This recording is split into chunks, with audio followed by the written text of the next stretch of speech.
భద్రాద్రి కొత్తగూడెం జిల్లా చెర్ల ఆర్&బి రహదారిలో అడుగడుగున ఆటంకాలే. గజానికో గతుకు మూలకో మలుపు.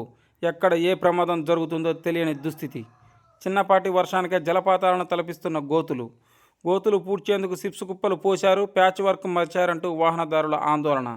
ఇకనైనా అధికారులు మేల్కొలాలని మనవి చేస్తున్నారు.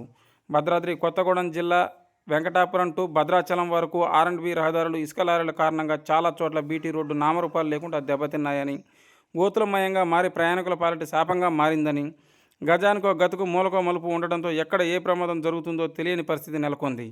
గత రాత్రి ఆకస్మికంగా కురిసిన చిన్నపాటి వర్షానికి రహదారిపై ఏర్పడిన గోతుల్లో వర్షపు నీరు చేరి ప్రధాన రహదారి అధ్వాన్నంగా తయారైంది.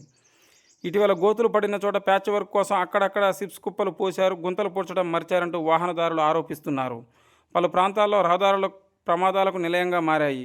ఆర్&బి అధికారుల పర్యవేక్షణ లోపంతో రహదారిపై ఏర్పడిన గోతులను సకాలంలో పూడ్చివేస్తే ఇలాంటి పరిస్థితి వచ్చేది కాదని అంటున్నారు. అసలే వచ్చేది వర్షాకాలం, రహదారులు ఎలా ఉంటాయో ఊహించుకుంటేనే వాహనదారుల గుండెల్లో రైళ్లు పరిగెడుతున్నాయి. ఇకనైనా ఆ శాఖ అధికారులు జోక్యం చేసుకుని సకాలంలో చిన్నపాటి గోతులు పూడ్చితే పరిస్థితి కొంతవరకు పరిష్కారం అవుతుందని చెబుతున్నారు. మరి చూడాలి, మరి అధికారులు ఏం చేస్తారో చూద్దాం. మరి చూస్తూనే ఉండండి మరిన్ని వార్తల కోసం మన ప్రజాగొంతుక న్యూస్.